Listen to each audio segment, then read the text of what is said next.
Hello everyone, মই ঝৰ্ণাছ creation চেনেলটোলৈ আপোনালোকক স্বাগতম জনাইছোঁ আৰু আজি মই আলোচনা কৰিবলৈ লৈছোঁ SEBA ক্লাছ 10ৰ ইংৰাজীৰ কবিতা এনিমেলছৰ সম্পূৰ্ণ অসমীয়া ভাঙনি। বলকচোন আমি পলম নকৰি ভিডিঅ'টি আৰম্ভ কৰোঁ। প্ৰথমতে আমি ওপৰৰ পেৰাগ্ৰাফটো পঢ়ি ল'ম। কবিতাটো লিখিছে Walt হুইটমেনে। The poet tells us that he feels more at home with animals than humans, whom he finds complicated and false. The poet tells us that কবিয়ে আমাক কৈছে যে he feels more at home with animals than humans. তেওঁ মানুহতকৈও এনিমেলছৰ লগতহে বেছি ঘৰুৱা অনুভৱ কৰে। whom he finds complicated and false. whom বুলি ইয়াত মানুহৰ কথা কোৱা হৈছে আৰু complicated শব্দৰ অৰ্থ হৈছে জটিল আৰু false মানে মিছা বা মিছলীয়া, যাক তেওঁ জটিল আৰু মিছলীয়া অনুভৱ কৰে। মানে মানুহক তেওঁ মিছলীয়া বুলি ভাবে আৰু এনিমেলছৰ লগতহে সেয়ে তেওঁ বেছি ঘৰুৱা অনুভৱ কৰে, মানে থাকি ভাল পায়। Okay, আমি first stanza to some. I think I could turn and live with animals. They are so placid and self-contained. I stand and look at them long and long. Turn মানে ঘোৰা আৰু placid শব্দৰ অৰ্থ হৈছে শান্ত আৰু self-contained শব্দৰ অৰ্থ হৈছে সুখী বা স্বনিয়ন্ত্ৰিতও হয় আৰু সংযতও বুজায়। আৰু stand মানে থিয় হোৱা। I think I could turn, মই ভাবিছোঁ মই ঘূৰি যাম, and live with animals, আৰু মই এনিমেলছৰ সৈতে বাস কৰিম। They are so placid and self-contained, আৰু সিহঁত বহুত বেছি শান্ত আৰু সুখী হয়। I stand and look at them long and long, আৰু মই তাত থিয় হৈ সিহঁতলৈ বহু দেৰিলৈকে চাই থাকিম। কবিয়ে কি কৈছে, মই ভাবিছোঁ মই গুচি যাম আৰু মই এনিমেলছৰ মানে জীৱ জন্তুৰ সৈতে থাকিম আৰু সিহঁত বহুত বেছি শান্ত হয় আৰু লগতে সুখীও হয় আৰু সেয়ে মই সিহঁতৰ ওচৰত থিয় হৈ থাকিম আৰু বহু দেৰিলৈকে জীৱ জন্তুবোৰলৈ চাই থাকিম। They do not sweat and whine about their condition. They do not lie awake in the dark and weep for their sins. They do not make me sick discussing their duty to God. Not one is dissatisfied.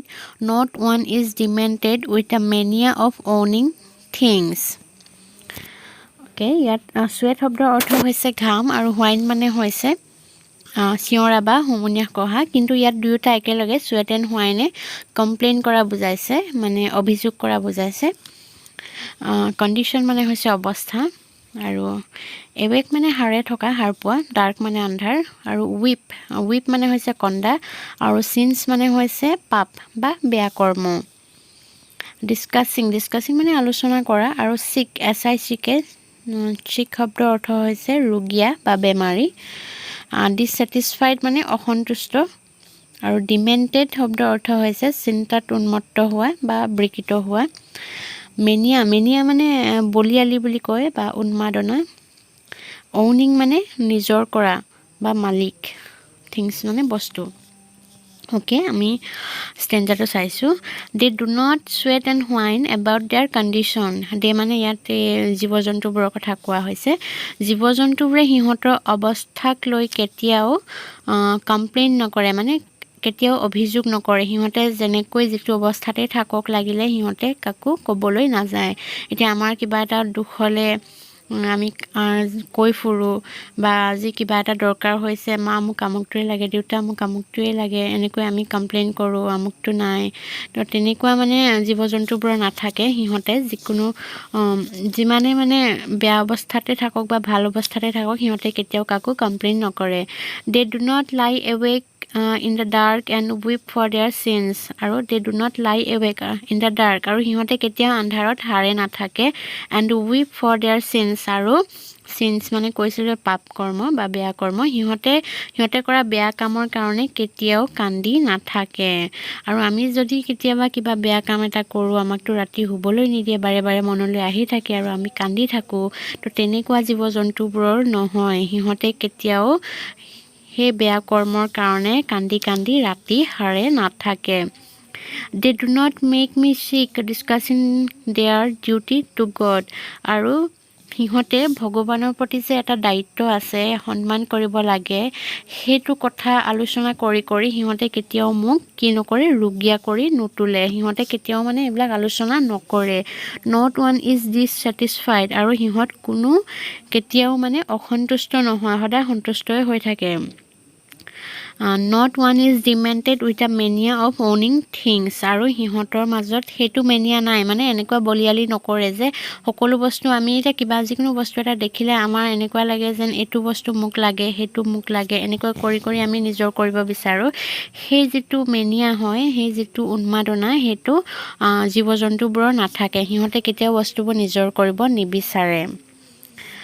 সেইটোৱে ক'লে যে সিহঁতে কেতিয়াও যিকোনো অৱস্থাতে কণ্ডিশ্যনতে মানে সিহঁতে কেতিয়াও কি নকৰে, কমপ্লেইন নকৰে, আৰু সিহঁতৰ বেয়া কৰ্মৰ কাৰণে ৰাতি কোনোদিন হাৰে থাকি কান্দি নাথাকে, আৰু কেতিয়াও সিহঁতে ভগৱানৰ প্ৰতি দায়িত্ব আছে, কৰ্তব্য আছে এই বুলি ডিছকাছ কৰি কবিক কেতিয়াও ৰুগীয়া কৰি নুতুলে, আৰু সিহঁতে কোনো অসন্তুষ্ট নহয়, সকলোৱে সন্তুষ্ট থাকে, আৰু সিহঁতে মেনিয়া নাই যিকোনো বস্তু এটা নিজৰ কৰি তোলাৰ।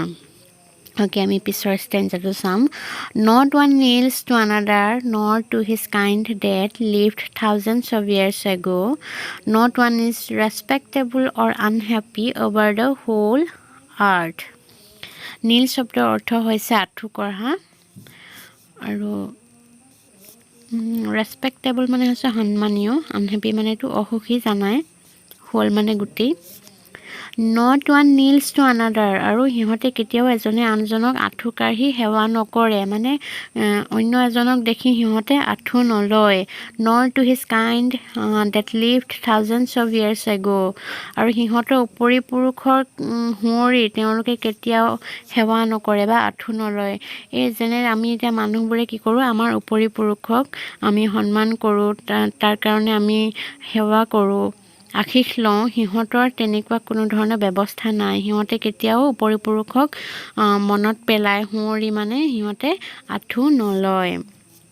Not one is respectable or unhappy over the whole earth, আৰু গোটেই পৃথিৱীখনতে সিহঁতৰ কোনো এজন সন্মানীয় বুলি নাই, আৰু কোনো এজন অসুখী নহয়। সিহঁতৰ সকলো সমান আৰু সকলো সুখতে থাকে। আমাৰ যেনেকৈ মানুহে এজনে আনজনক সন্মান কৰে, কোনোবা উচ্চ খাপৰ, কোনোবা নিম্ন খাপৰ, তো তেনেকুৱা কোনো ধৰণৰ ব্যৱস্থা জীৱ জন্তুবোৰৰ মাজত নাই। সিহঁত সকলো সমান হয়।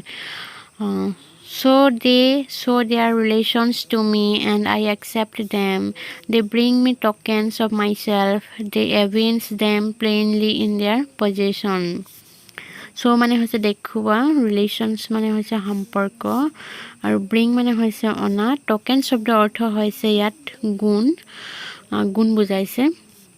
এভিন্স মানে হৈছে প্ৰকাশ কৰা বা দেখুওৱা। প্লেইনলি মানে স্পষ্টভাৱে বা সৰলভাৱে। পজেশ্যন মানে হৈছে সম্পদ বা দখল কৰা বুজাব। Okay, so' they show' their relations to me, আৰু সেইকাৰণে সিহঁতৰ সম্পৰ্কটো মোৰ সৈতে দেখুৱায়। এণ্ড আই একচেপ্ট দেম, আৰু মই সেইটো মানি লওঁ। They bring me tokens of myself, আৰু সিহঁতে মোৰেই কিছুমান গুণবোৰ আনি দিয়ে। They evince them plainly in their possession, আৰু সিহঁতে নিজৰ ঠাইতে বস্তুবোৰ মানে সেই গুণবোৰ বহুত স্পষ্টভাৱে মোক দেখুৱায়। কি কৈছে যে সিহঁতে মোৰ মাজত এটা সম্পৰ্ক লৈ আহে, আৰু সেইটো মই একচেপ্ট কৰি লওঁ বা মানি লওঁ, আৰু মোৰেই কিছুমান গুণ সিহঁতে লৈ আহে, আৰু সেইবোৰ তেওঁলোকৰ সেই গুণবোৰ সিহঁতৰ কামবোৰত স্পষ্টভাৱে প্ৰকাশ কৰি দেখুৱায়। অ'কে, শেষৰ ষ্টেঞ্জাৰটো পঢ়িছোঁ। I wonder where they get those tokens. Did I pass that way huge times ago and negligently drop them? Wonder মানে আচৰিত হোৱা, get মানে পোৱা, পাছ মানে এৰি থৈ অহা, হিউজ মানে হৈছে বিশাল বা ডাঙৰ, নেগলিজেণ্টলি মানে অসাৱধানতাৰে বা অৱহেলাৰে, ড্ৰপ মানে পেলাই থৈ অহা। Okay, I wonder where they get those tokens. মই আচৰিত হৈছোঁ সিহঁতে সেই গুণবোৰ ক'ত পালে, সেই টকেনছবোৰ ক'ত পালে। Did I pass that way huge times ago'. মই এইবোৰ এৰি থৈ আহিলোঁ নেকি বহুত সময়ৰ আগতে, মানে বহুত বছৰ আগতে মই এই গুণবোৰ এৰি থৈ আহিছিলোঁ নেকি। এণ্ড নেগলিজেণ্টলি ড্ৰপ দেম, আৰু হয়তো মই অসাৱধানতাৰে বা অৱহেলাৰে সেই গুণবোৰ টকেনছবোৰ পেলাই থৈ আহিছিলোঁ নেকি সিহঁতৰ কাৰণে। কি কৈছে, মই আচৰিত হৈছোঁ এই টকেনছবোৰ সিহঁতে ক'ত পালে, আৰু মই হয়তো এইখিনি বহুত বছৰ আগতেই এৰি থৈ আহিছিলোঁ অসাৱধানতাৰে, যিখিনি এতিয়া সিহঁতৰ ওচৰত আছে। ৱাল্ট হুইটমেনে এইটোৱে ক'ব বিচাৰিছিলে যে এনিমেলছবোৰ কোনো বেছি উচ্চ খাপৰ নহয়, কোনো বেছি নিম্ন খাপৰ নহয়, সকলো সমান হয়। সিহঁতৰ কোনো কমপ্লেইন নাথাকে, যিকোনো অৱস্থাতে সিহঁতি ভালেই থাকে। বেয়া কাম কৰিলেও সিহঁতে দুখ নকৰে। মানুহ হ'লেতো ৰাতি বেয়া কাম কৰিলে দুখত শুবই নোৱাৰে, চিন্তা আহি থাকে বাৰে বাৰে, কিন্তু সেইবোৰ এনিমেলছৰ মাজত নাথাকে। আৰু মানুহবোৰ বহুত বেছি জটিল হয়, যিবোৰ জন্তুবোৰ তেনেকুৱা নহয়। আৰু মানুহে এজনে আনজনৰ কাৰণে আঁঠু লয়, মানে সন্মান দিবৰ কাৰণে, কিন্তু জন্তুবোৰৰ মাজত সেইবোৰ নাথাকে। সদায় সিহঁতে ভালেই থাকে। আৰু এই গুণবোৰ আগতে বহুত বছৰ আগতে মানুহৰে আছিল, আৰু সেই মানুহৰ পৰাই সিহঁতে লৈছে গুণবোৰ। আৰু আমি অসাৱধানবশতঃ হয়তো এই গুণবোৰ ক'ৰবাত এৰি থৈ আহিলোঁ নেকি, যিবোৰ এতিয়া এনিমেলছবোৰে লৈ আছে। এইটোকে ক'ব বিচাৰিছিলে। ইমানলৈকে আছিল কবিতাটো, আৰু যদিহে ভাল লাগিছে কবিতাটো তেনেহ'লে লাইক কৰিব, কমেণ্ট কৰিব, আৰু লগতে বন্ধুবোৰক শ্বেয়াৰ কৰি দিব, আৰু লগতে চেনেলটিও ছাবস্ক্ৰাইব কৰিবলৈ নাপাহৰিব। ধন্যবাদ।